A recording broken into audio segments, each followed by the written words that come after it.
सर्वज्ञः सुगतो बुद्धो धर्मराजस्तथागतः सम्मन्तभद्रो भगवान् मार्जिन्नो कजिज्जितः खड्भिग्गो दशबलो अद्वैतवादी विनायकः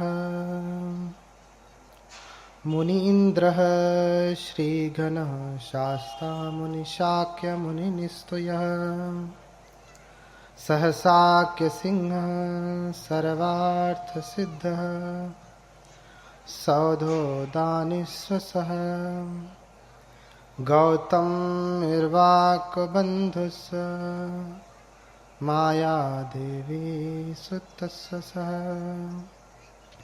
ध्रुवधरं धुरन्धरं शीलराशिशुभाननं वयं वन्द्यामहे वन्द्यं भीमाम्बेडनायकम् साधु साधु साधु।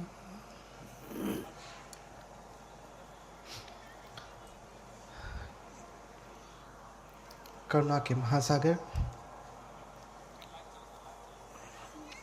लोक गुरु भगवान अरहत सम्यक संबुद्ध, इनके कमलवत चरणों में कोटि कोटि नमन करता हूँ। थोड़ी सी आवाज ठीक करो, बहुत भारी।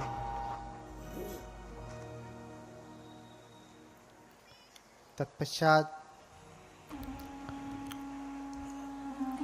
धर्मराजा सम्राट अशोक, बोधि सत्व बाबा साहब, इनके प्रति हार्दिक कृतज्ञता ज्ञापित करते हुए कोटि कोटि नमन करता हूँ। यहाँ पर विराजमान हमारे गुरु तुल्य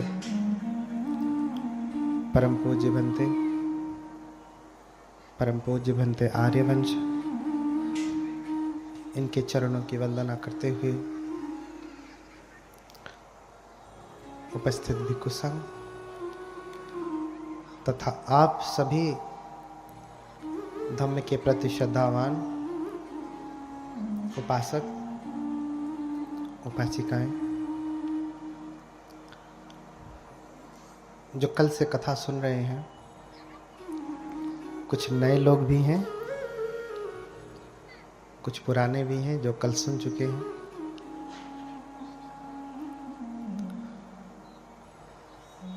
आप सभी लोगों के प्रति मंगल कामना।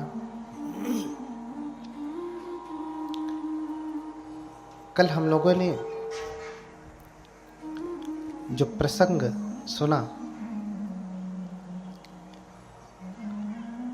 उस प्रसंग से आगे चलेंगे।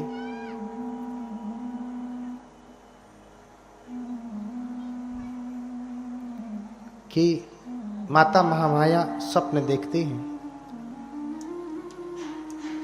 कि गर्भ में एक हाथी प्रवेश कर रहा है सफेद पुष्प लेकर के, और उनकी निद्रा टूट जाती है।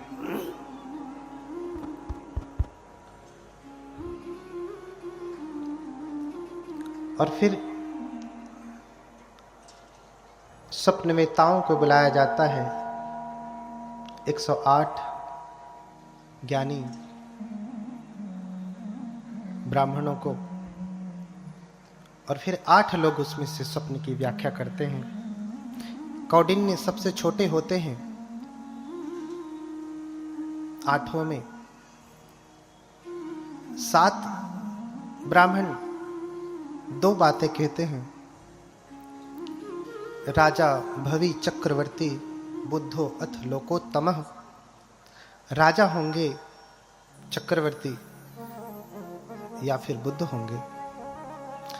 अगर गृहस्थी में रहे तो चक्रवर्ती, और गृहस्थी को त्यागे तो बुद्ध। लेकिन कौंडिन्य आयु में कम है, लेकिन मुख सामुद्रिक विद्या के गहन ज्ञाता है और मुख के दर्शन मात्र से, क्योंकि जैसा उन्होंने बताया कि ऐसा ऐसा हाथी है, सफेद हाथी है और पुष्प लेकर के जा रहा है, तो इन सारी बातों को ध्यान में रखते हुए उन्होंने व्याख्या की कि नहीं, ये बुद्ध होंगे, राजा नहीं होंगे, इनकी गृहस्थी में रहने का कोई कारण नहीं दिखता, ये तो बुद्ध ही होंगे। और राजन जब सुनते हैं तो राजन दुखी हो जाते हैं। जैसा मैंने कल कहा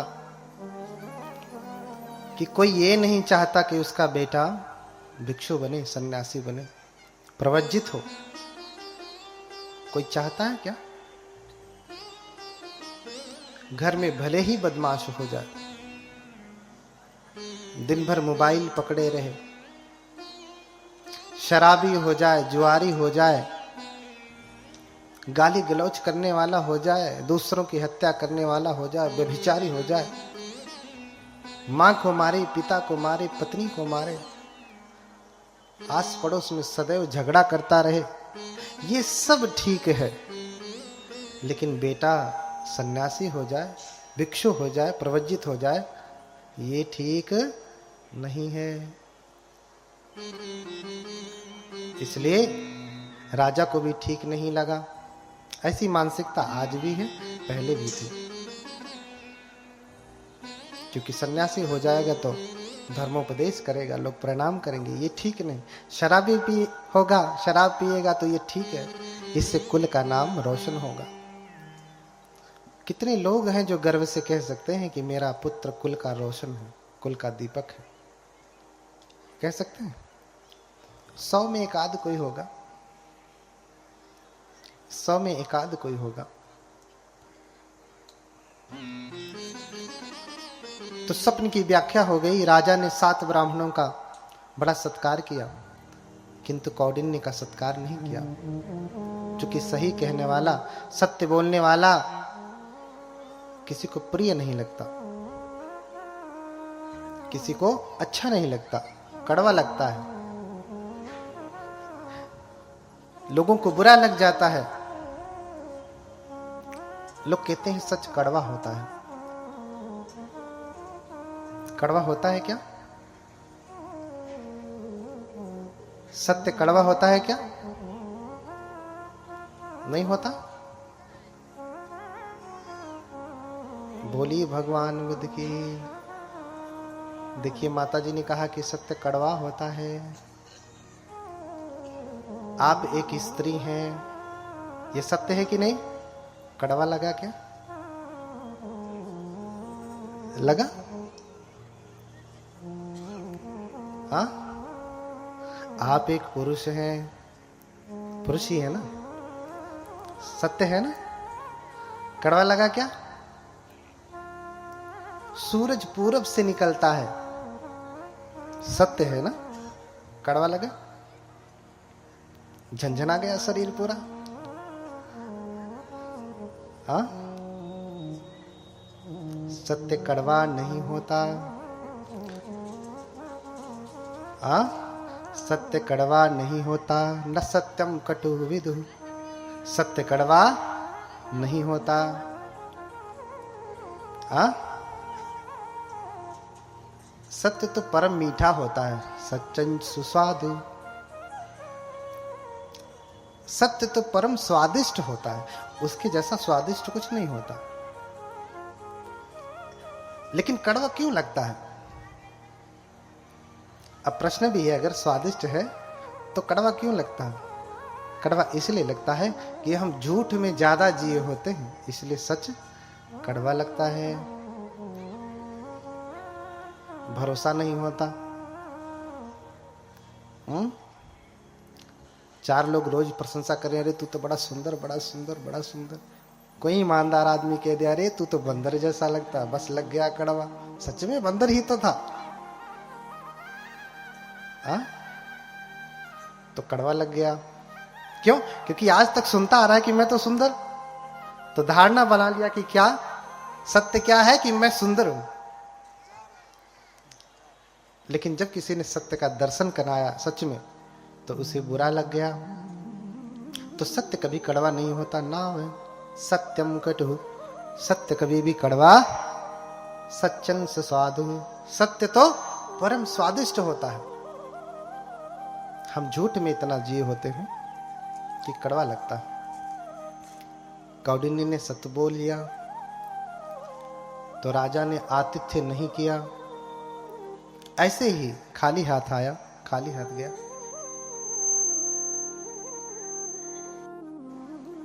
अब माता महामाया चूंकि जान गई कि उनके गर्भ में बोधिसत्व आ चुके हैं, इसलिए माता ने स्वप्न देखा है।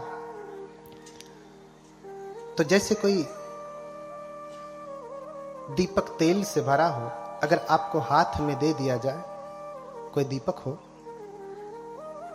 और तेल से भरा हो, हाथ में पकड़ा दिया जाए, तो आप कैसे चलते हैं? दौड़ते हैं, कूदते हैं, आराम से चलते हैं? कैसे चलते हैं? बहुत संयम से चलते हैं कि तेल कहीं भी छलक ना जाए, गिर ना जाए। ऐसे ही जब माता गर्भवती होती हैं तो पूरा ध्यान रखती हैं कि कहीं बच्चे को कोई नुकसान ना होवे। जैसे माताएं जब गर्भवती होती हैं तो बहुत ध्यान रखती हैं, ऐसी कोई चीज नहीं खाती कि बेटे को नुकसान पहुंचे, बेटा बुरा हो जाए। इतना ध्यान रखने के बाद भी बेटा, मैंने कहा जंगाली हो जाता है, जंगली हो जाता है। क्यों? क्योंकि आपको खेती करने नहीं आया। इसलिए माता महामाया से सीखिए कि माता महामाया पहले तो तैयारी करती हैं खेती की, अब देखिए खेती कर कैसे रही हैं। माताएं ध्यान देंगी विशेष रूप से। और पिता तुल्य भाई बंधु जितने भी लोग जो पिता हो चुके हैं, होने वाले हैं, वो सब ध्यान दें। जो हो चुके हैं, गलतियां कहाँ हुई वो जान जाएंगे, बच्चों को सिखाएंगे। और जो अभी हुए नहीं वो गलतियां ना करें, जैसा चाहे वैसी संतान पैदा करें। क्यों? क्योंकि कल मैंने कहा कि भगवान बुद्ध का धर्म वैज्ञानिक है, लेकिन ऐसा वैज्ञानिक नहीं जैसा आप मानते हैं। हाँ? तो माता महामाया उस दिन से जितने भी अवगुण रहे होंगे थोड़े मोड़े, वो सब त्याग दिया, नियम का पालन करने लगी। कभी हत्या नहीं करती, झूठ नहीं बोलती, चोरी नहीं करती, चुगली, बकवास, कटु वचन, नशीले पदार्थों का सेवन। चूंकि राजा की पत्नी है तो राजा महाराजा लोग तो लाल साग भी खाते हैं, लाल पानी भी पीते हैं। लाल साग जानते हैं ना? कितने लोग लाल साग खाते हैं? अभी सर्दी का समय आ रहा है, हरा हरा साग मक्के की रोटी के साथ खूब खाते हैं। लाल साग कब खाते हैं? हाँ, बोलिए भगवान बुद्ध की। हाँ, अच्छा, जल तोरई कितने लोग खाते हैं? जल तोरई, जल में रहने वाली, कितने लोग खाते हैं?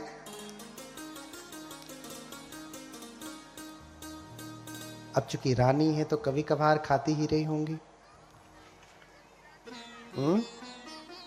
अच्छा, पक्षी फल कितने लोग खाते हैं? पक्षी फल, हाँ, माताएं पक्षी फल खाती हैं। सेब, संतरा, हाँ, अंगूर, अनार, ये सब तो खाई होंगी। पक्षी फल खाई है? नहीं खाए ना? वो सफेद सफेद होता है, गोल गोल। बोलिए भगवान बुद्ध की। उबाल उबाल के छिलका निकाल निकाल करके खाते हैं। बोलिए भगवान बुद्ध की।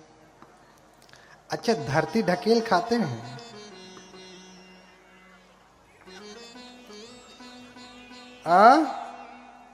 बहुत लोग खाते हैं। खाते हैं ना? बताइए, उसको खाने में जरा सा घृणा नहीं होती।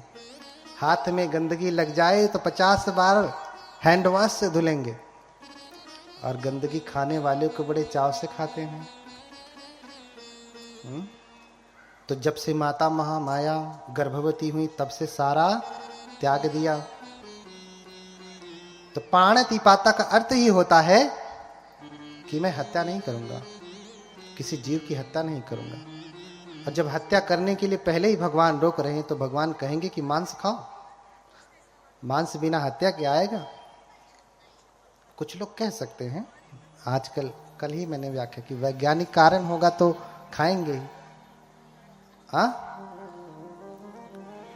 एक कॉमन बात है, सामान्य सी बात है। बुद्ध पहला ही सील दे रहे हैं कि पाणातिपाता वेरमणि सिक्खापदं समादियामि, मैं जीव हत्या नहीं करूंगा, ऐसी शिक्षा ग्रहण करता हूं। तो हत्या नहीं करूंगा यानी हत्या में सहयोग करूंगा, ऐसा कहा क्या? यानी किसी भी प्रकार से न हत्या करूंगा न हत्या करने में सहयोगी बनूंगा। इसलिए इस समय जो हमारे बाबा साहब को मानने वाले वंश के लोग हैं, उन्हें कहा जाता कि पहले मरे पशुओं का मांस खाते थे। क्यों? क्योंकि वो बौद्ध थे, वो कभी किसी की हत्या नहीं करते थे। अपने घर में पड़ी गाय को भी मार के खाया नहीं, बकरी को मार के खाया नहीं, पक्षी को मार के खाया नहीं। मर गया तो खा लिया, मरने के बाद अब क्या, कौन सी हत्या बची? लेकिन आज ऐसा दिन नहीं है। आज ऐसा दिन है नहीं, इसलिए बात ही नहीं होती कि आप मांस खाएं। आज आपके लिए हजारों प्रकार के भोजन है शाकाहार। रैदास जी कहते हैं कि जीवत को मुर्दा करे, यही मंदिर है ना संत शिरोमणि में, रैदास मंदिर। जीवत को मुर्दा करे अरु खाए मुर्दार, मुर्दा सम सम होई है कह रैदास विचार।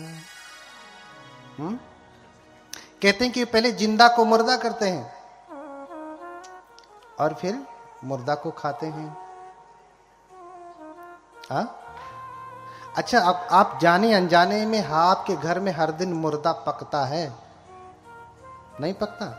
जो चीज मर गई वो मुर्दा हो गई। आदमी चाहे अपनी मौत से मरा या किसी ने मार दिया, उसका शरीर क्या हो जाता है? मुर्दा। ऐसे ही मुर्गे को, वो चाहे अपने से मरा चाहे आपने मारा, उसका शरीर क्या हो गया? मुर्दा। तो आप तो मार ही देते हैं। देखो कितनी निर्दयी हैं आप। मैं तो कहता हूं कि एक अमीर व्यक्ति कम निर्दयी है, गरीब ज्यादा है। समझेंगे आप? कम से कम वो, उसका प्रत्यक्ष कारण नहीं बन रहा है, वो तो बाहर से खरीद लिया। दोषी वो भी है, ऐसा नहीं। बाहर से खरीद के खा रहा है तो दोषी नहीं, ऐसा नहीं, वो भी दोषी है। लेकिन आप प्रत्यक्ष दोषी हो। जिस मुर्गी को, जिस बकरी को, जिस बकरे को आपने अपने बच्चों के जैसा पाला, ती ती ती ती करते हैं, मुर्गी भागी आती है, मुर्गा भागा आता है कि नहीं? अपने बेटे को बुलाते हैं एक बार में तो कितनी बार में आता है? बकरी को बुलाया तुरंत भागी चली आती है। बेटे से भी ज्यादा, बेटी से भी ज्यादा आपने उसे प्रेम किया, और फिर इस थोड़े से स्वाद के लिए, एक दिन के स्वाद के लिए उसके मौत के घाट उतार दिया। आपसे बड़ा कोई निर्दयी है कोई? कहते हैं अरे तो साग भाजी है, हम पालते हैं इसीलिए, जैसे हम सब्जी उगाते हैं खाने के लिए, ऐसे इनको उगा रहे हैं खाने के लिए। बड़ी अच्छी बुद्धि है भैया। उगाओ और खाओ। हाँ? ये सब छोड़ना माता ने छोड़ा। संत कबीरदास भी कहते हैं कि तिल भर मछली खाई के, कितना? तिल भर मछली खाई के। तिल छोटा भी नहीं हो पा रहा, बहुत छोटा, सफेद वाला तिल छोटा होता। तिल भर मछली खाई के, अरु कोट गऊ दे दान, काशी करवट ले मरे, तो भी नरक निदान। क्या कहते हैं? इतना तिल भर मछली खा करके भी आप करोड़ों गौओं का दान भी करते ना। लोग कहते हैं गौधन, गजधन, बाज, तो पहले ये सब बड़े धन हुआ करते थे, इनका लोग दान करते थे। हाँ? तो तिल भर मछली खाई। आप तो तिल भर तो छोड़ो, न जाने कितनी थरिया एक के बार में खा जाते। हाँ? अब बताओ, एक तिल भर खाने पे आपको नरक जाना तय है। हर दिन हर थाली भर भर के खाते हैं, आपका क्या होगा? ये मैं नहीं कह रहा हूं, ये मेरा वचन नहीं। अगर आपको बुरा लग रहा है तो संत कबीर आपको बुरे लगेंगे, संत रैदास आपको बुरे लगेंगे। और उनसे पहले तो बुद्ध पहले ही नियम बना के गए। संत रैदास कबीर तो सिर्फ समझा रहे हैं, बुद्ध ने नियम ही बना दिया। पानाति पाता वेर। तुम्हें अगर बौद्ध होना है, बुद्ध का शिष्य होना है, तो पहला ये शील है, तुम्हें हत्या नहीं करना। बुद्ध ने तो साफ साफ कह दिया, फिर भी लोग रास्ता निकालते हैं।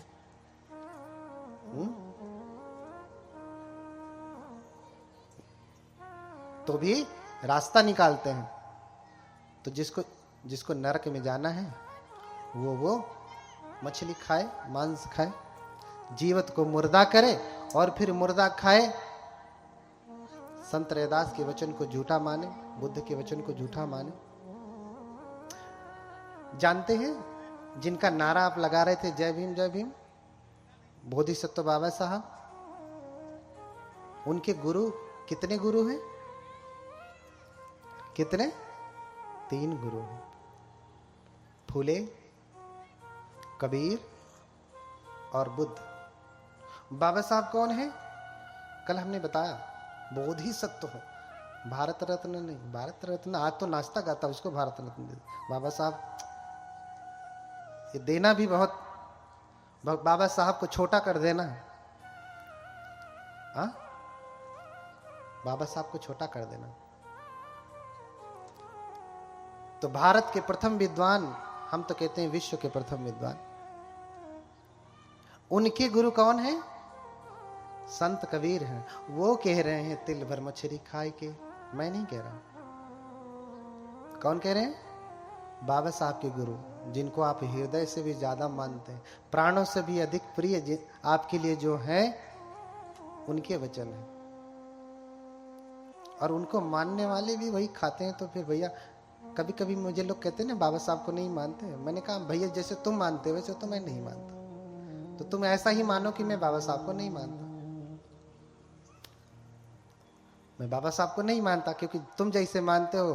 हाँ, बाबा तेरा मिशन अधूरा, दारू पी के करेंगे वो, तो भैया वैसे तो नहीं मानता। हाँ, वैसे मानने वाला मैं नहीं हूं। 5वां सील भगवान बुद्ध का, बुद्ध की शरण में ले जाने वाले बाबा साहब, और बुद्ध बाबा साहब के गुरु, उनके गुरु शील दे रहे हैं 5वां सील कि मैं शराब का सेवन नहीं करूंगा। कच्ची शराब, पक्की शराब, कोई भी नशीली चीज उसका सेवन नहीं करूंगा। और जो व्यक्ति इसका सेवन कर रहा, आपने कभी पढ़ा सुना कि बाबा साहब शराब पी रहे हैं, नशा कर रहे हैं, पता कर रहे हैं? गांजा पी रहे हैं। गांजा पिए गुरु ज्ञान बढ़े, अरु खून बढ़े अंदर का। इसलिए तो बढ़ाते ना, गांजा पीने वाले दो खूब हट्टे कट्टे होते, ऐसे करो तो मऊ छोड़ करके आजमगढ़ में गिरेगे, इतना खून बढ़ जाता है। गांजा पिए गुरु ज्ञान बढ़े, अरु खून बढ़े अंदर का। और इतना ही नहीं, उसके आगे क्या कहते हैं, इतनी बड़ी बड़ी इनकी डींग है।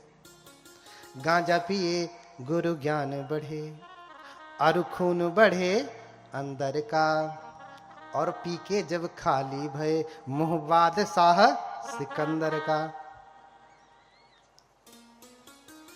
गांजा पीने वाले क्या होता है, उसका मुंह बादशाह सिकंदर जैसा हो जाए। तो बादशाह ही है, कहीं भी फेंक दीजिए, पड़ा रहेगा, मस्त रहेगा।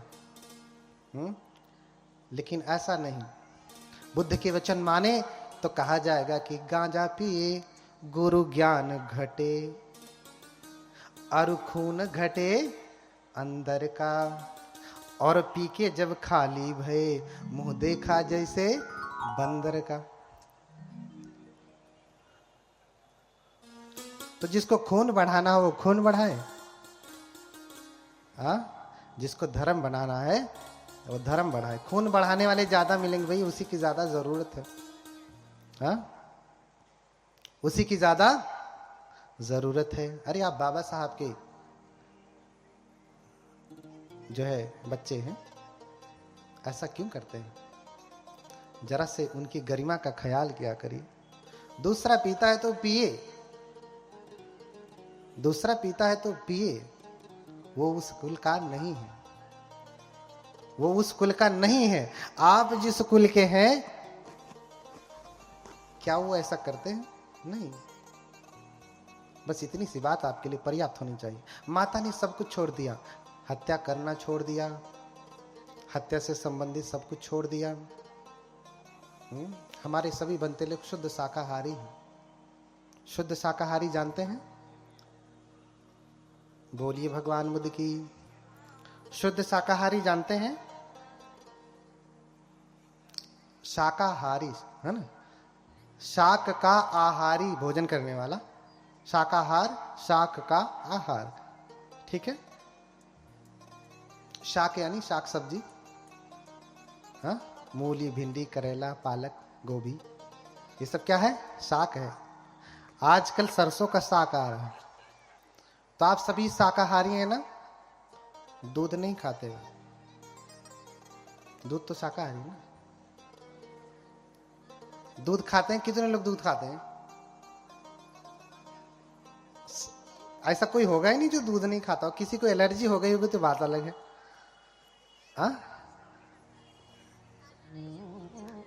खाते नहीं पीते, वही खाना पीना। आजकल तो दूध को पका दिया, खोआ बन गया तो खा लिया, है ना। पीते हैं ना दूध, दूध पीते हैं ना। दही तो खाते होंगे कि वो भी पीते हैं। उसको पिया भी जा सकता है, खाया भी जा सकता है। कौन से साग से आ रहा है, कौन से पेड़ से आ रहा है, कौन से तरकारी से आवत है, बतावा।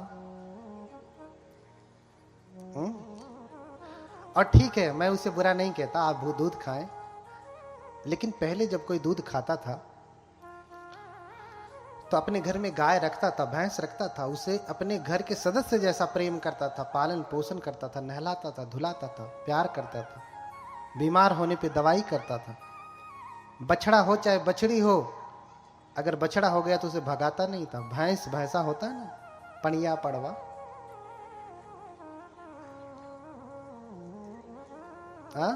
तो लड़की हो गई तो रख लिया, लड़का हो गया तो भगा देते थे। लेकिन गांव में ऐसा नहीं होता था, ऐसा नहीं होता था। चाहे वो काम लायक हो या ना हो, उसका बेटा है तो वही खूंटे